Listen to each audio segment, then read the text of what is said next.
What is going on, all? Welcome to another edition of Rockstar Recipes.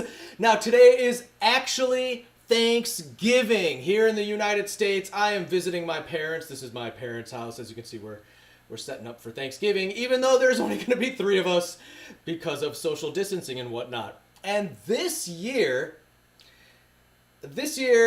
just happens to be just happens to be a day where I'm not eating meat.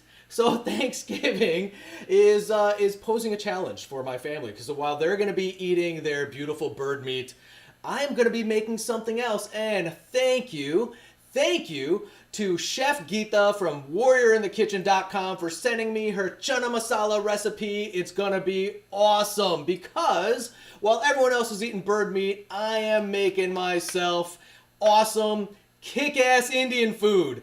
And I really predict they're going to be looking at their bird meat and then looking over at my Indian food, and they're going to be like, I'm going to want to eat Indian food. All right? So, like I said, we're making Chef Geeta's Chana Masala. And for those of you, Chana Masala is also called Chole. And, because I was born and raised in the United States, I always confuse them because when I think of chana, I think of those little black ones, and I think chole, I think of garbanzo beans, right? And chana masala is also garbanzo beans, right? So chana masala is just another way of saying chole.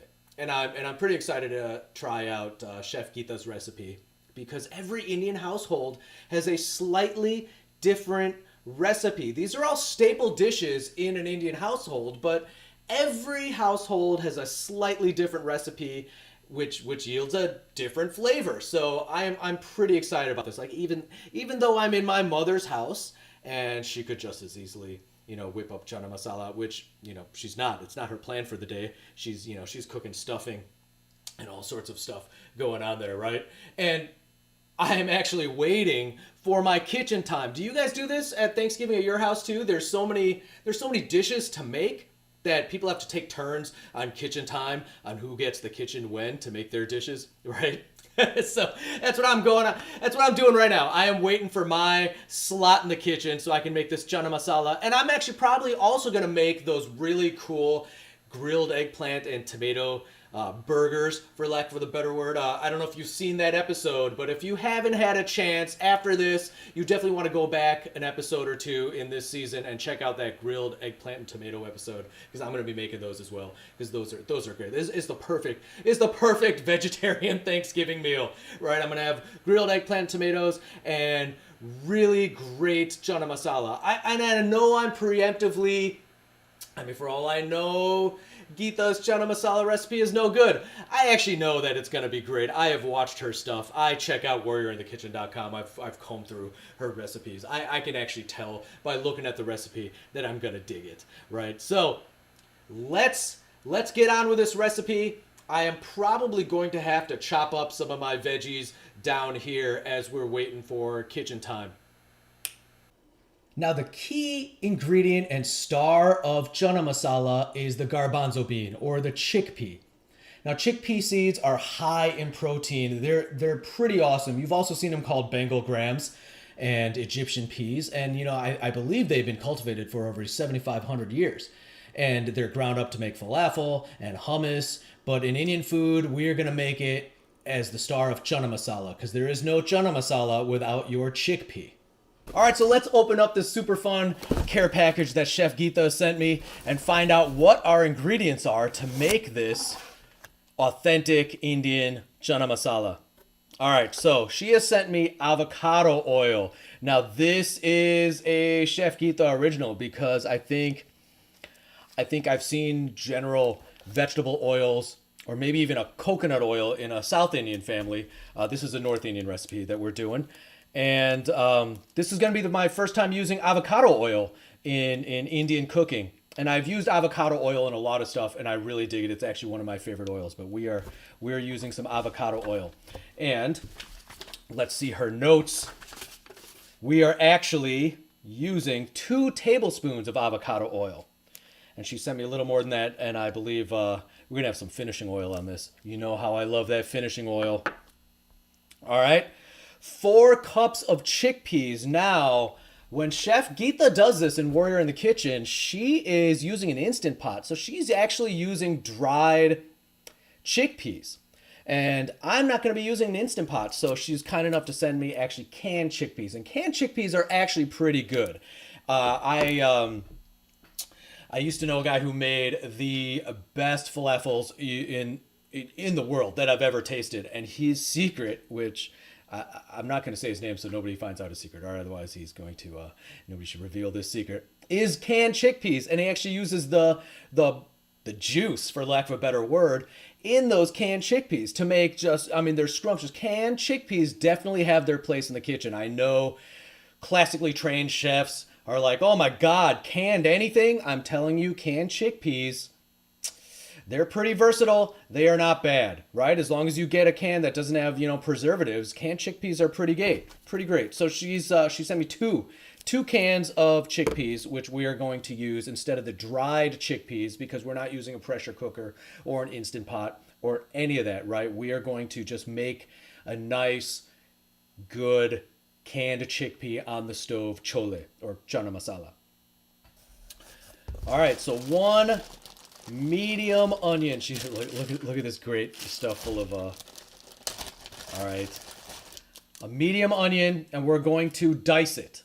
All right, so not too finely diced, but not so finely diced that there's that you don't get good onion bites, right? You want to finely dice it so there's going to be enough surface area to get that onion flavor out, but not so fine that you don't get a bite of onion, right? So just kind of, you don't want it to completely dissolve in there because you're going to simmer a chana masala for a little while. Most Indian dishes are going to simmer for a little bit. So a lot of it kind of blends into its surroundings. So I'm going to finely dice this, but not so finely that that it's indistinguishable as an onion. Garlic! Garlic is the key to so much Indian food. All right. So Chef Geeta suggests 3 to 4 cloves of garlic. Thank you, Geeta, for sending me 4. Cause you know me, if a recipe calls for 4 cloves of garlic, I'm probably gonna use 8. I'm a garlic fan. Oh, she sent me 5! She sent me 5! Woohoo! It's like Christmas. 6! I got 6 cloves of garlic. All right. You know my palate. And ginger. This is a nice little hand of ginger going on here. All right, so we're going to grate this ginger. Now, I've seen a lot of recipes where you actually peel the ginger and you chop little matchsticks of it. I know Arthi Sakara does that a lit in Arthi Party. She calls herself Artie. I always make fun of Arthi for calling herself Artie. Weird. Her name's Arthi, by the way, even though she might not actually know that. But she likes to do the matchsticks. I like Chef Geeta's suggestion. We're going to grate this ginger. All right, very cool. All right, I've got a can of no salt added crushed tomatoes. Very cool. This also, there's nothing wrong with canned crushed tomatoes as long as the can does not have crazy extra ingredients in it. Canned stuff is not bad. I know people are offended by canned goods, but especially during pandemic years, I found canned goods are great. Now, they have to, in order to can something, you've got to heat it at a pretty high heat. I think it's 450 degrees. It kills anything in there. Canning is not bad, by the way, unless they're putting preservatives in there. But you'll be surprised when you look at cans how that's a big myth that all canned goods have preservatives in them. Canning is not bad. Our essential spice sachet of marchu, which are these nice, these spicy red peppers dried, bay leaves. I see some red pepper seeds and some cinnamon sticks, whole cinnamon sticks. I have definitely cut the corner in my Indian food by using powdered cinnamon, and it does not turn out as well. So definitely you try some cinnamon sticks. All right. Chana masala powder. Now, a lot of people make their own. You can probably check out warriorinthekitchen.com to see if she's got a chana masala powder home recipe. It's unnecessary, though. You can Google one if you want. You can easily get pre-mixed chana masala powders from almost any brand, and they're all pretty good. I have yet to try a bad chana masala powder, right? So Chana is how you spell chana, by the way. Chana masala powder. All right, so you definitely want some of that. Paprika, right? And again, how we talked in another episode, that's how you say it. Paprika. Paprika, made of peppers. Paprika, paprika, all right? So if you're making Rockstar recipes, I don't want to hear anybody say paprika. Paprika.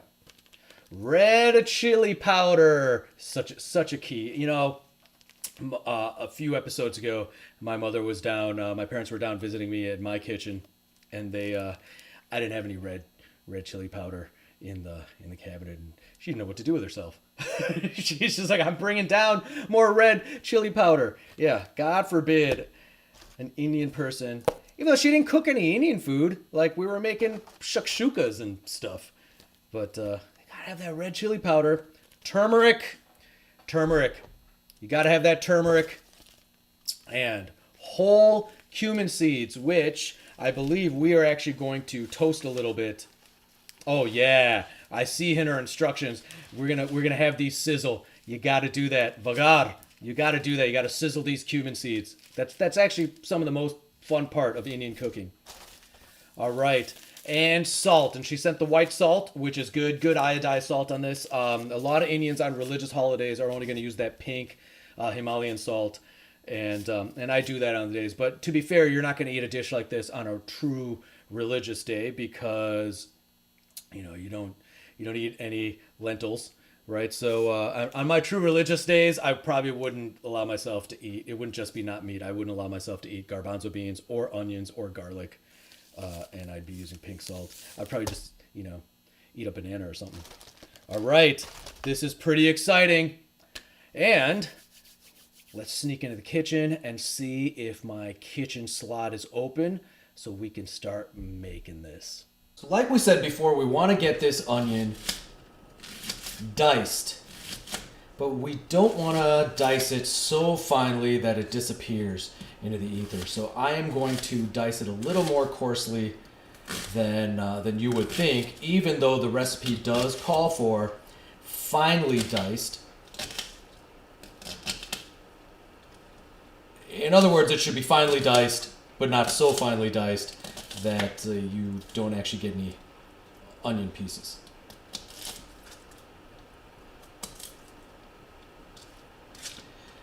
And you'll notice I'm not doing a bunch of this.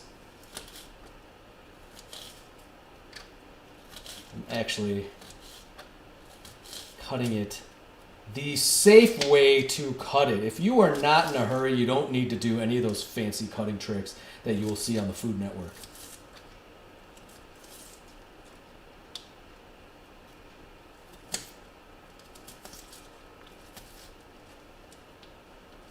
You also notice that the onion was completely peeled prior to. I've seen a lot of people go ahead and start dicing with the peel and then pull that peel off. That definitely is something you can do, but I think it's a lot more work than you need to do.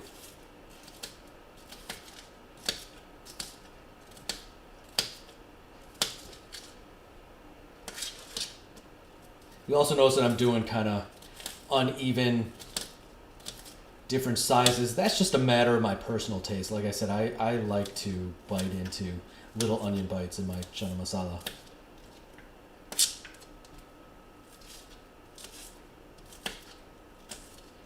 And we're going to do up this entire onion.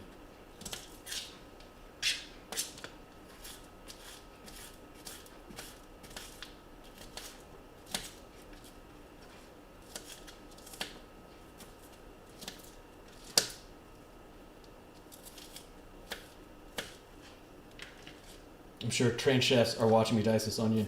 I'm not using any formal technique whatsoever, but you know what? I'm not cutting my fingers either.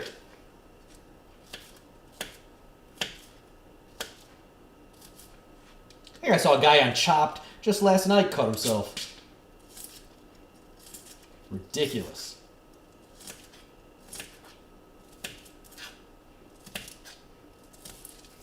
Yeah, all right. One little onion nub left.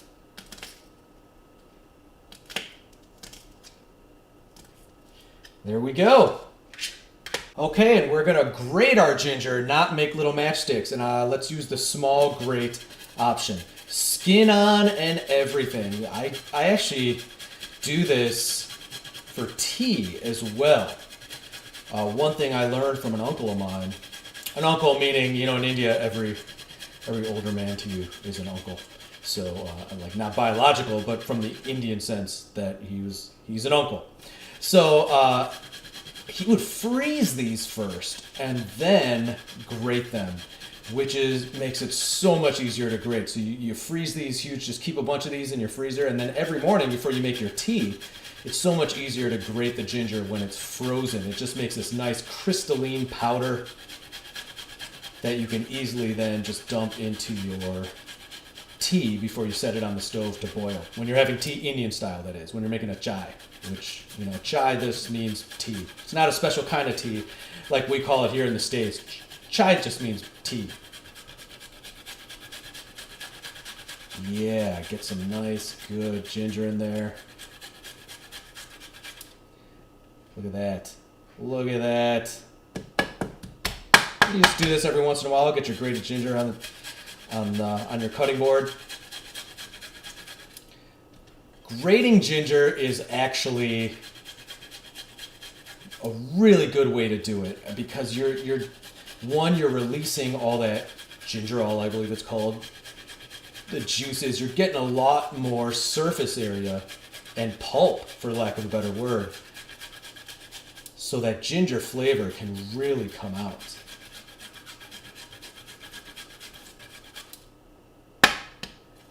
And the same is true for wasabi, which is a very similar rhizome.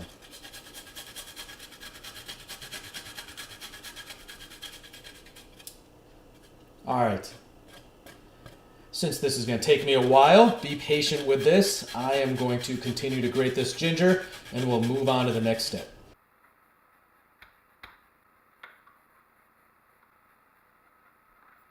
All right, so now we get to start cooking. All right, so the first thing we're going to do is pour our avocado oil into our pot.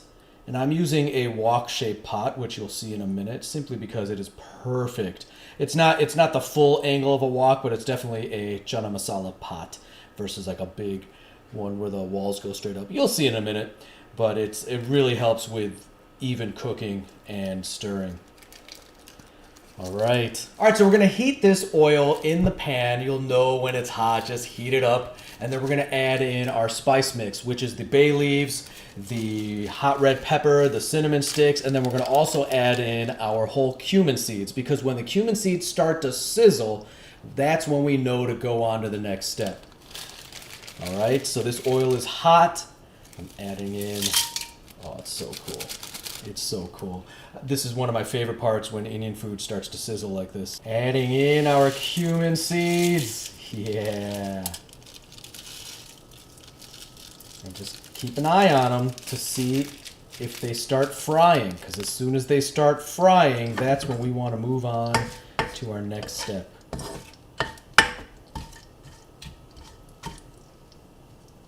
Now this might be a little more oil than you're going to use at home. I say if you're making a chana masala, there's no need to skimp on taste. All right, they're starting to pop. They're starting to pop. Snap, crackle, and pop. I love these. I love it. This is my favorite part, I'm telling you. All right, so now that our cumin seeds are starting to sizzle and snap, crackle, and pop, we're going to add in our onion, and now we're just going to cook it until they start to brown. All right, so let's add in our onion. And you may want to separate all the stuff that we chopped up into a separate bowl to quickly dump in there. I've kind of got them compartmentalized on my cutting board, so I am just adding them in using quadrants of the cutting board, so I don't have to waste a bunch of separate dishes. Being that it's Thanksgiving, there's already going to be a lot of cleanup from all the cooking that's been going on today. Love that sizzling sound. All right, so these are starting to brown up pretty nicely. I'm going to keep going for a little bit because I just want to make sure they're not to the point of caramelization, but the point of just browning them so they absorb this amazing bay leaf, cumin-y smell that's popping off of these. Okay, so now that the onions are slightly brown, meaning they're translucent, they're good. Again, not to the point of caramelization, but to the point where they're getting slightly brown and translucent. We're gonna lower the heat to a low simmer level already. And now we're gonna add in our crushed tomatoes and the grated ginger that we did and the garlic. All right, and I'm gonna add these crushed tomatoes.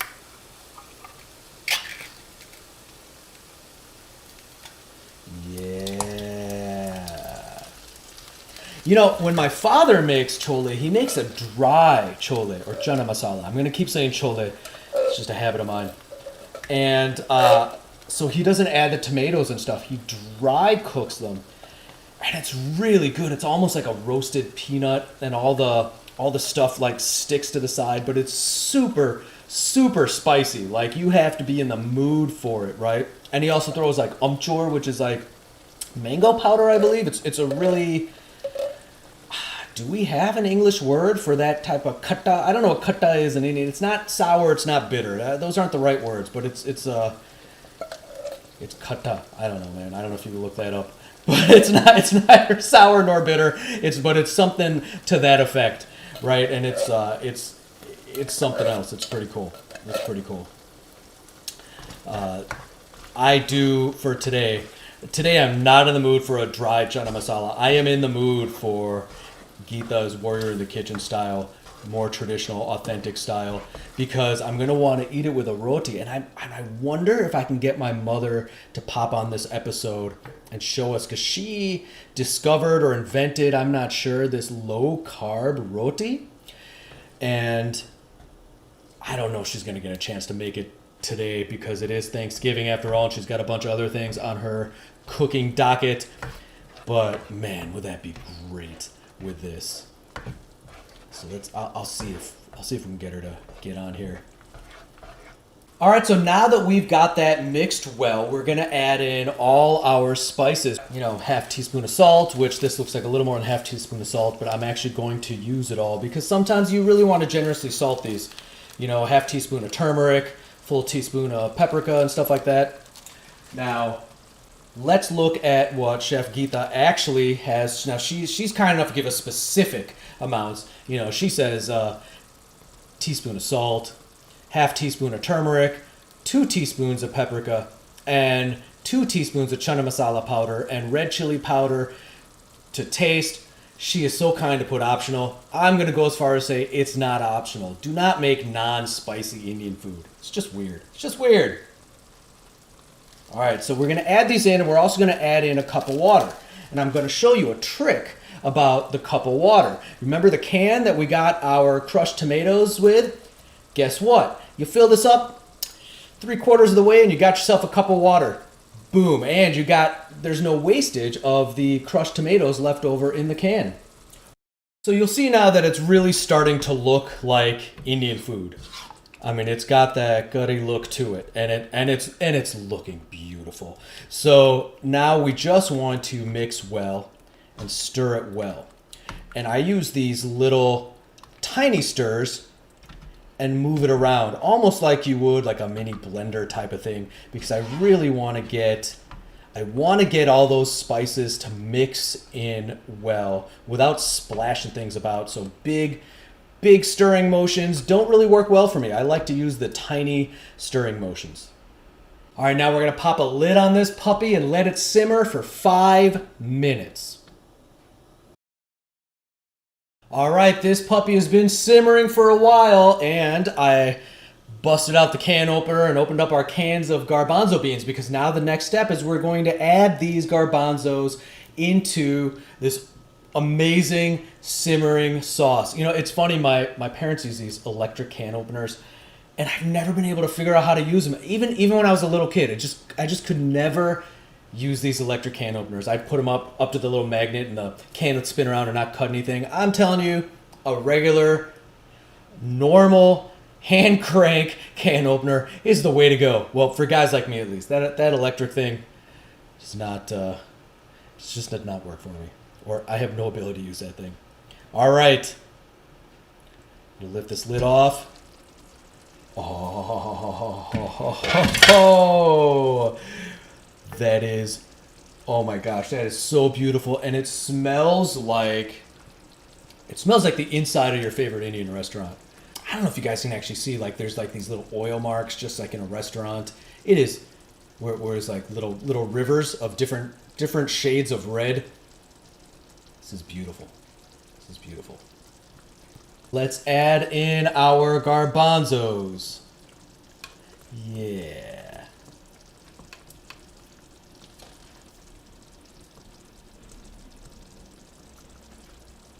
Of course, we want these to get as much of this gravy sauce to coat as many of these chickpeas as possible. And once we're satisfied, we've got enough garbanzos in here and we've got them mixed well, we are going to cover this with the lid again and cook, or simmer I should say, for additional 7 to 10 minutes. Okay, I'm gonna check it. Oh, smells good. Smells very good. I'm gonna take it. Taste before Alan comes.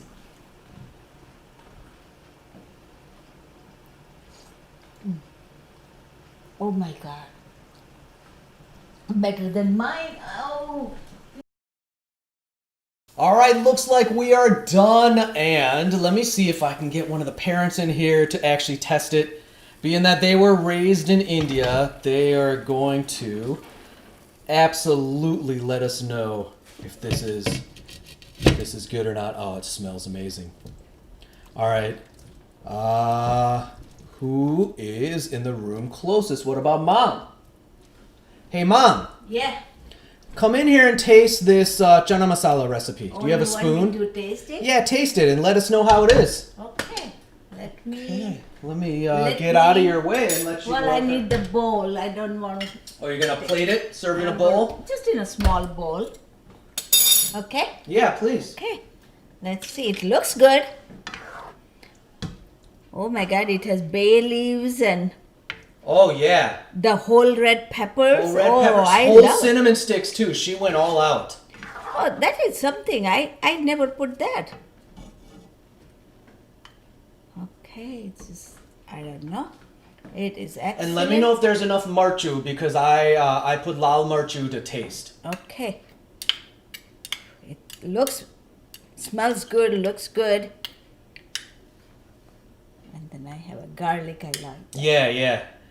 There's lots of garlic in there. Yeah. Very good. Oh my God. It is excellent. Good. So you can cook for me now. Oh, no, because you guys are having bird meat today. This is my dinner. It is excellent, Chole. I will try this recipe too. Okay, I'll save the recipe for you. It's as good as mine. Maybe better. No, it's as good as mine. But it is excellent. Oh my God. I made this. Okay. Nice. Very nice. All right, Chef Geeta. Let's actually get a close-up of what this looks like. Better than Is it good? Oh, I can hear the mumble in the back. Now my It is dad's trying excellent. it. Apparently she just admitted that it's better than hers. All right, thank you. Thank you, Chef Geeta from warriorinthekitchen.com. You have actually made my Thanksgivings. Like I said, I'm not eating meat today, and this is an absolute treat for me. All right, thank you very much, and stay tuned, and absolutely, if you're watching this, go back to some previous episodes. Like I said, I'm going to make that eggplant recipe once again, so you definitely want to see that episode, and we will see you all next time on Rockstar Recipes.